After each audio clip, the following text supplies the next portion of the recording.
All right, Buck, let's move on here to the Senior Bowl.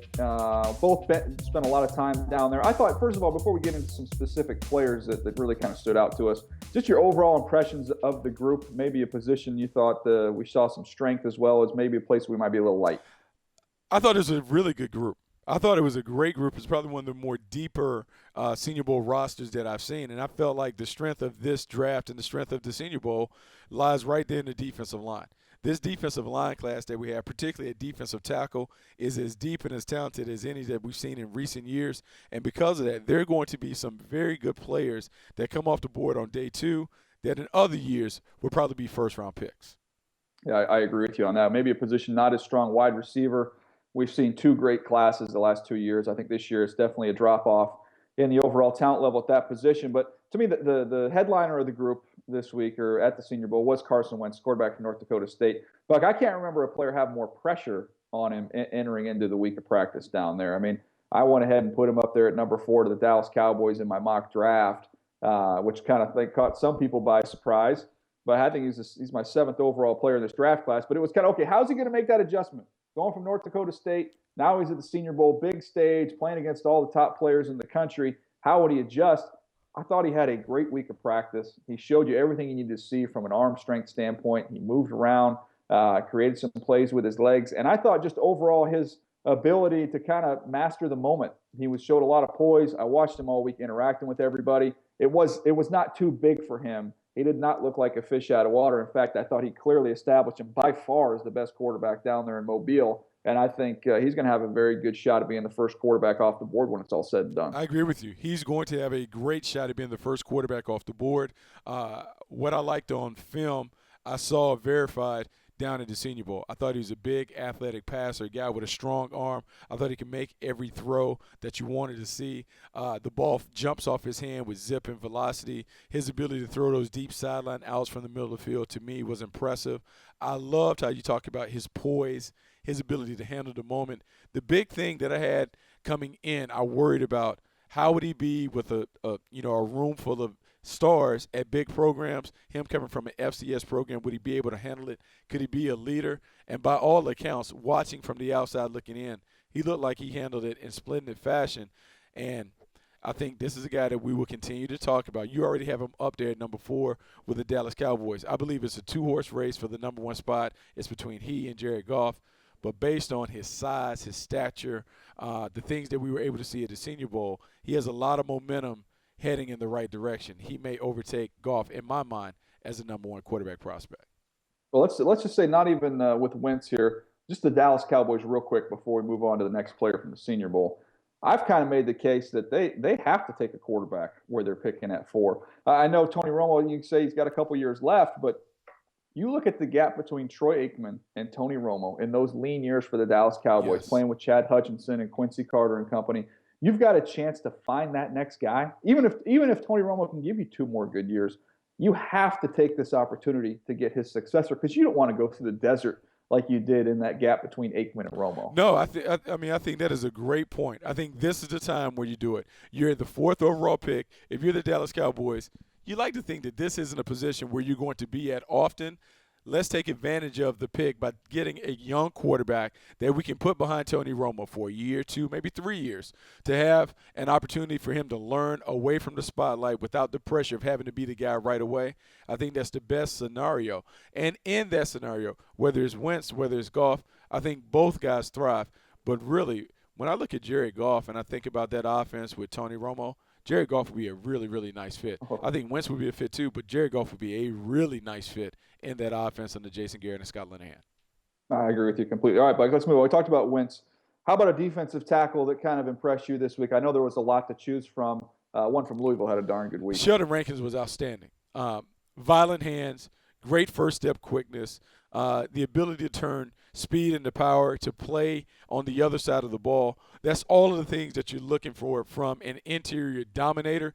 He dominated practices throughout the week. And I know he didn't play in the game because of an injury, but he showed enough those first couple of days to kind of let it be known that he is a force. He's a legitimate first-round player, a guy that you can move inside and do a lot of things with. I really like what I saw from Sheldon Rankins down at the Senior Bowl. And if you haven't seen it, I believe I tweeted it out a while back, but if you haven't, you can go look up my Vine. I have a little Vine account with those little videos on there. I have a little clip of Sheldon Rankins, a scoop and score that he had is the best. It's the best scoop and score from a defensive lineman I've ever seen, Buck. You talk about he scoops up the ball athletically. He makes the guy miss like he's a dang running back at 300 pounds. So his athletic ability was never a question. I thought, to me, the thing that stood out during his week of practice, not only just his effort, how good he was with his hand. You see him swipe there real quick against the center from Michigan who played some guard in this week. But, man, his hands were so dynamic. Use the term explosive hands.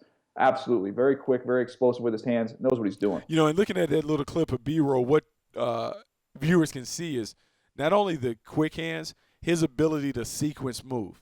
We saw him use an arm over. We saw him kind of use the jack and shed move. We saw him flash the spin move. His ability to have a lot of pitches in his arsenal will allow him to have a lot of success. Most guys only have like a fastball and a changeup.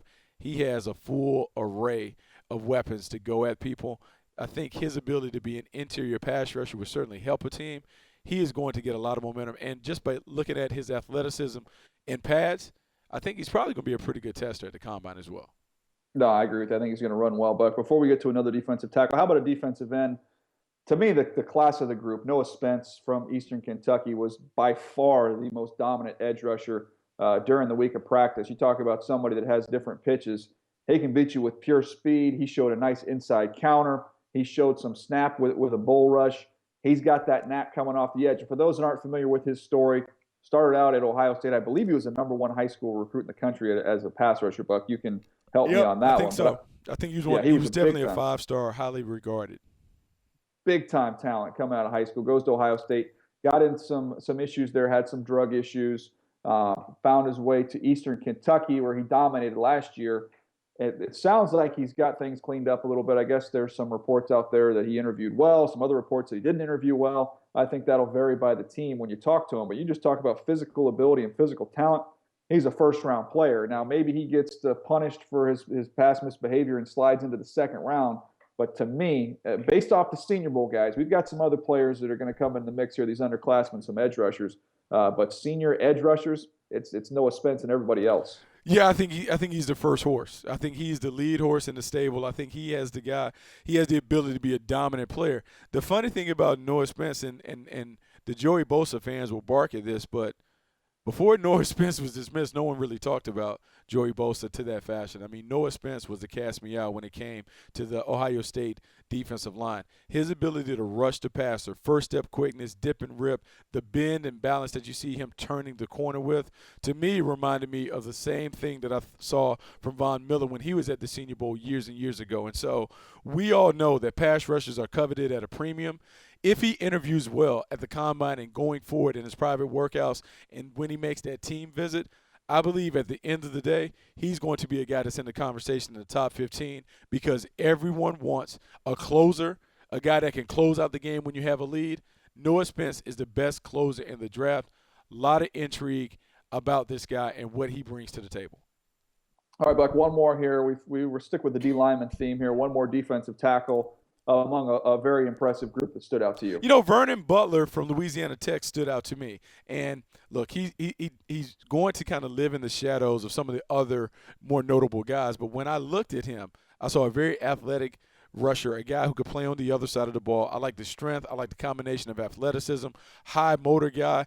And as we're accumulating depth along defensive lines, you want guys that can give you the ability to get to the passer on the inside but also play the run. I think Vernon Butler is a guy that certainly can do that. I like the violence that I saw from him. He's a guy that's going to be an intriguing ad for some team looking for a guy that can play that 3 technique. Yeah, look at just the raw power right here when he gets to Jacob Coker in the Senior Bowl game. But to me, it was a play he made during the week, a perimeter run. And you saw, I see this dude just screaming across the field to make a play on the sideline. And I had to look down at my roster because I was like, this has got to be a linebacker. Whoa, that's Vernon Butler? I did him on tape, and I've seen him how they move him up and down the line at Louisiana Tech. And he is athletic. He is strong. He is physical. This is one of those cases, Buck. I'm sure you've been in this boat before. You do a guy on tape. I didn't know much about him. Defensive tackle, Louisiana Tech. So I think I made him. I think he came in the. I know I put him in the first round of the mock draft, but kind of the later portion of the first round. I had him in the 30s on my top 50 list. And you think, you know what? It took some courage, but I'm going to go ahead. I'm putting it off there. Vernon Butler, he's top 35 player or whatever.